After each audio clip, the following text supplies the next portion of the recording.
Jeudi et on fait du sport maintenant avec Sacha. Bonjour Sacha. Bonjour Sébastien.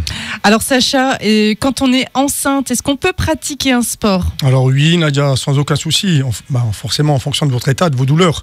C'est même fortement recommandé. Et on peut même débuter le sport pendant la maternité. Toutefois, pour les grossesses multiples, ça arrive des fois, et puis les personnes qui sont vraiment obèses ou diabétiques, ainsi que les fumeuses, il faudrait être suivi par son médecin. Mais on peut débuter le sport et on peut en pratiquer, oui. Alors, est-ce qu'il y a des avantages justement, et lesquels sont-ils à faire du sport lorsqu'on est une femme enceinte ? Il y en a plein, Sébastien. La première chose, c'est que tu vas contrôler ton poids déjà, pour commencer. Ensuite, tu vas diminuer tes douleurs articulaires et lombaires, puis tu vas améliorer aussi ta circulation veineuse. Oui, ce qui va éviter les jambes poteaux. Voilà, tout à fait. Tu vas aussi faciliter la mobilité, puisque tu es tout le temps en mouvement. Et puis tu vas protéger ton périnée, ainsi que la prévention pour les fuites urinaires. Ça, c'est aussi quelque chose qui pose problème aux femmes. Oui.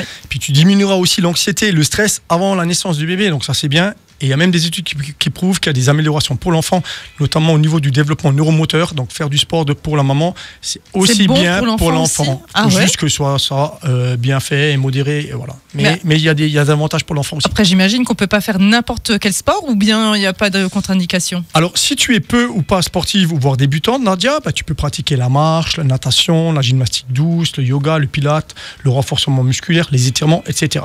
Et si tu es plutôt sportive, tu peux pratiquer ton sport préféré. Le premier trimestre, il n'y a pas de problème. Il ne faut juste pas chercher à faire des grosses performances.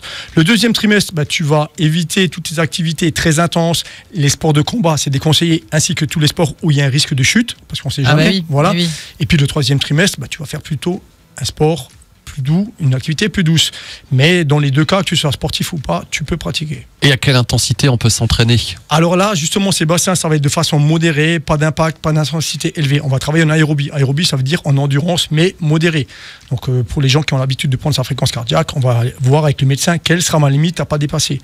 En général, il faut pouvoir parler pendant l'activité. Là, tu sais que tu es dans la bonne zone de travail.